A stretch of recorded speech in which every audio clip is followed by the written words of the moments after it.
Pascal, prêt pour une nouvelle question? On y va, merci Thierry. Bon bah vu la situation où nous sommes, je pense que ça va être lié à l'ancienne gendarmerie. Alors, hop, donc effectivement, pourquoi le bâtiment de l'ancienne gendarmerie est-il toujours inoccupé? Bon, bah écoutez, la réponse va être... Tiens, merci Thierry.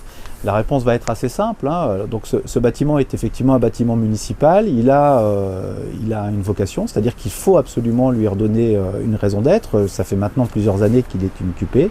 C'est bien regrettable. Donc ce que nous avons essayé de faire, et particulièrement les affaires sociales, c'est de le transformer, ou plutôt d'y amener ce que l'on appelle une maison France Service ou une maison des services au public, c'est-à-dire clairement pouvoir venir rendre des services à la population qui est ici très nombreuse.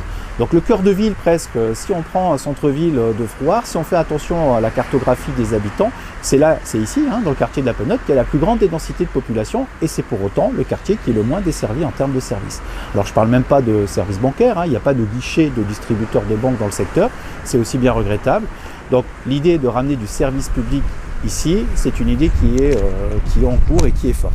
Donc je défendrai ce projet-là avec l'équipe, on en a déjà très largement parlé, mais ça ne sera pas un service du type service des affaires sociales de manière exclusive, ça sera évidemment un endroit dans lequel on pourra trouver la caisse d'allocation familiale qui devrait pouvoir tenir des permanences, la PMI par exemple aussi, et surtout aussi le secteur associatif. Donc ici, ce bâtiment-là, il a une très grande vertu, c'est qu'il est totalement accessible, quel que soit le handicap que l'on peut avoir. Donc il est en termes d'accessibilité au top, tout est sur un seul niveau, il suffit de le réaménager, les études qui ont été faites ont montré que le bâtiment était sain, donc il suffit simplement de le recloisonner, de repenser un petit peu sa structure, mais surtout c'est un projet qui doit être aussi partagé avec la population et particulièrement les riverains, on ne manquera pas de le faire.